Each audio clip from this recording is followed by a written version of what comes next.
Fala jovem, fala Brasil, outra vez novamente de novo aqui no Mob na Estrada, direto de Campo Grande, cidade mato-grossense, capital mato-grossense para todo o Brasil. E a gente pega carona com um grande plantador de igreja, um inspirador. Eu estou falando do pastor Nelson. Olá, pastor. Tudo bem, meu irmão? Tudo bem, uma alegria estar aqui com o senhor nesses dias, muito inspirador. E pastor, você é a primeira vez que eu ouvi falar do pastor, o título que me deram sobre o senhor foi um plantador de igreja. Pastor, por que o senhor acha que o senhor recebeu esse nome de plantador de igreja? Você vai falar, lógico, eu planto igreja. Mas como que é isso, pastor, essa experiência de plantador de igreja? Na verdade, eu comecei evangelizando, ganhando e cuidando. Fazendo o que todo mundo deve fazer. Exato, o que eu acho que todo cristão deve fazer, né? E aí, aqueles que a gente evangelizava e ensinava, a gente ensinava que eles passassem para outros o que aprendeu com a gente. E aí foi juntando gente e virou uma igreja.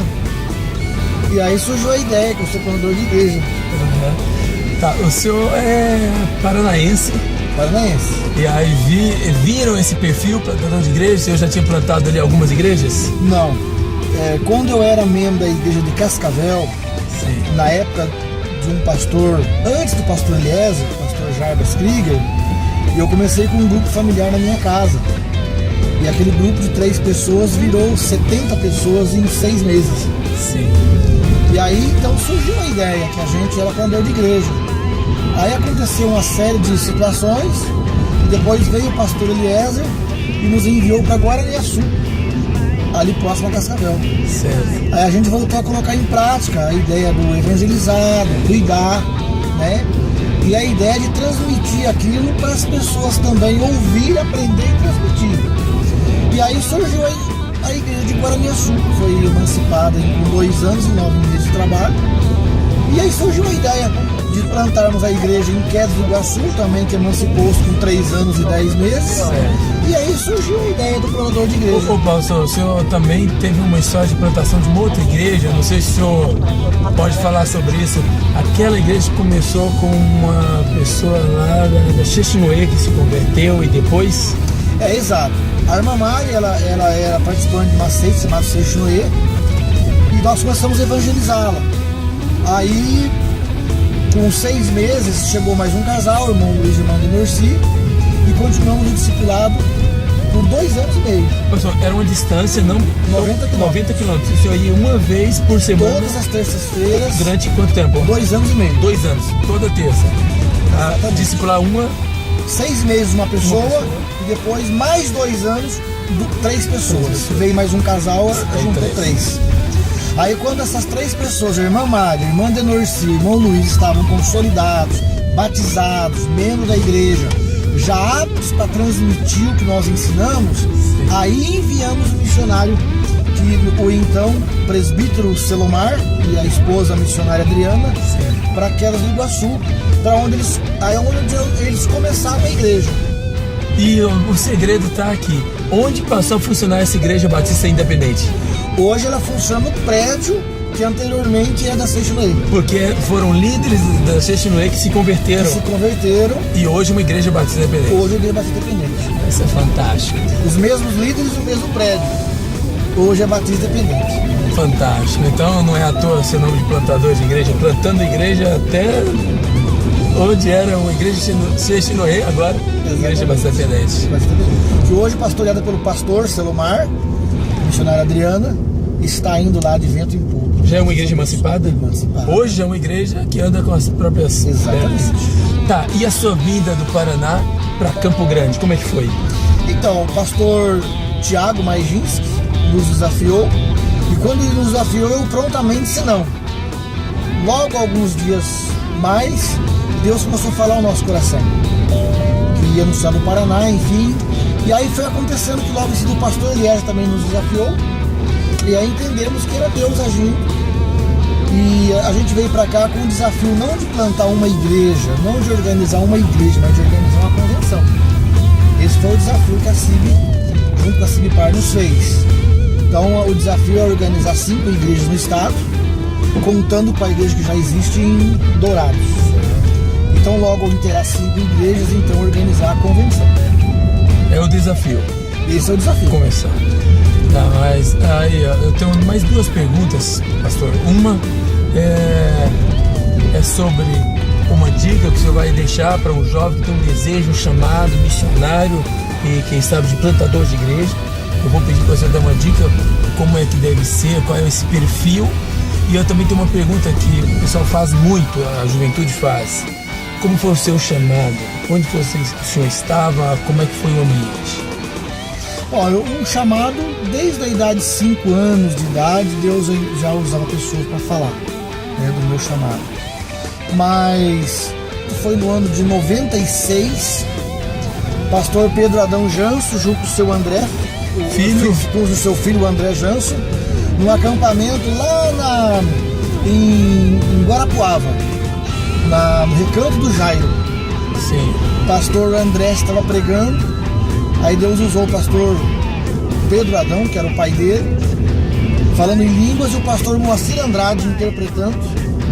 E o pastor Moacir veio em minha direção, me pegou pelo braço e me levou até o pastor Pedro Adão, que me entregou a palavra, que em algum tempo adiante Deus ia me tirar do trabalho secular para o Ministério Tempo Integral.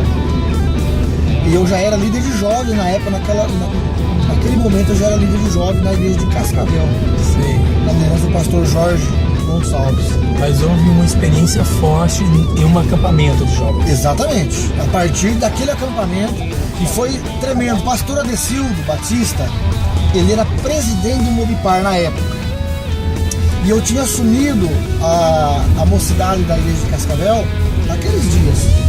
E ele me ligou: irmão Nelson, eu quero que você traga pelo menos 10 jovens no retiro que nós vamos fazer na cidade de Guarapuava, dias 13, 14, 15 e 16 de novembro de 96.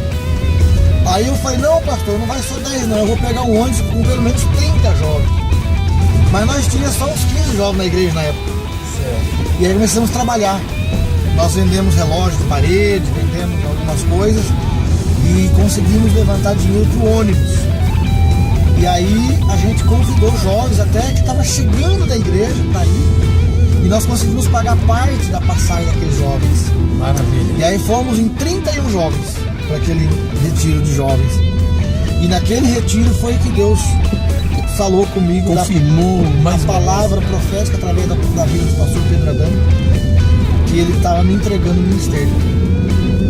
Experiência linda. E a outra, pastor, que eu gostaria de falar e para o jovem que está começando o chamado, e ele tem vontade de ser um missionário, um plantador de igreja, quais as características, o perfil que deve ter um plantador de igreja?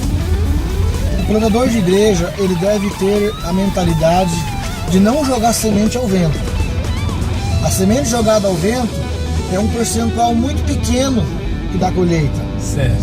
Então, mesmo que ele plante pouca semente, mas plante bem plantado. Por exemplo, ele começa a cuidar de uma pessoa, ensinar aquela pessoa, já com o intuito de aquela pessoa aprender com ele para transmitir. Certo. Porque daqui a pouquinho não vai ser só ele falando, vai ser ele mais aquela pessoa. Já, então começar a igreja já ensinando a ser evangelista. Exatamente. Porque a experiência diz que quanto mais nova a igreja, maior o impulso evangelístico. Quanto mais velha a igreja, menos ela evangeliza. A igreja não acredita nisso. A igreja não tem acreditado que a pessoa é capaz de aprender e transmitir. E aí cria-se o clericalismo. Por quê? Só o pastor é formado, só o pastor faz. E o pastor forma um grupo de dependentes eternos. E me parece que isso é um pouco da cultura católica, com todo respeito aos nossos amigos católicos aí que nos assistem, mas é uma cultura de que só o clero faz, só o padre faz. Só o padre, só o líder é formado para fazer, né? E tira aquela ideia de que o povo pode fazer. E a ideia de Jesus foi essa. Pode observar que Jesus formou um grupo, um pequeno grupo. Depois disse para aquele grupo assim, ó: tudo que eu faço vocês podem fazer. Ele falou: assim como o Pai me enviou, eu vos envio. E quando ele soprou sobre eles e ministrou o Espírito Santo, ele transferiu autoridade. E aí ele enviou: agora vocês vão para os confins da terra e façam discípulos. Aí nós aprendemos com o apóstolo Paulo um pouquinho mais tarde. Paulo pega Timóteo, ensina Timóteo, depois fala na segunda carta, no capítulo 2, ali, versículo 1 e 2. Timóteo, tudo que você aprendeu de mim, perante muitas testemunhas, agora procura homens idôneos, transmite a eles, para que eles também transmitam a outros. Aí tá, são 4 gerações, Paulo para Timóteo, Timóteo para homens, capaz de transferir a outros. 4 gerações. Não para, né? Então, se a igreja for plantada nesse nível, por exemplo, mesmo que no primeiro ano o plantador de igreja conseguiu alcançar 6 pessoas, não tem problema, tá ótimo. No segundo ano, aquelas 6 pessoas se transformará pelo menos em 12. Terceiro ano, 24, 48, já vai para 96 e já vai para... Enfim, ou seja, em 10 anos, tranquilamente, sem atropelo, teremos ali uma igreja saudável, de pessoas treinadas, capacitadas, de trabalhadores, né? E vamos deixar de ter esses eternos campos missionários dependentes da convenção. Deus abençoe. Deixa um último recado para a juventude do Brasil, para os mobieiros de todos os lados do Brasil que nos acompanham. Deus está chamando a nova geração, uma geração jovem, com toda a força de vontade, com muito sonho, muita garra e, o que é mais importante, uma estratégia bíblica baseada em Atos dos Apóstolos, que é ir e fazer discípulo. Assim como Paulo fez discípulo, assim como Barnabé fez discípulo, a igreja de hoje tem incumbência de fazer também. E Atos é um livro que não acaba. Vamos dar continuidade.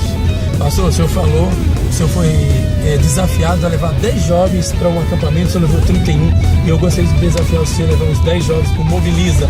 Pastor, espero o senhor e mais 10 jovens. Estamos juntos nessa? Vamos lá? Espero te ver no Mobiliza Brasil.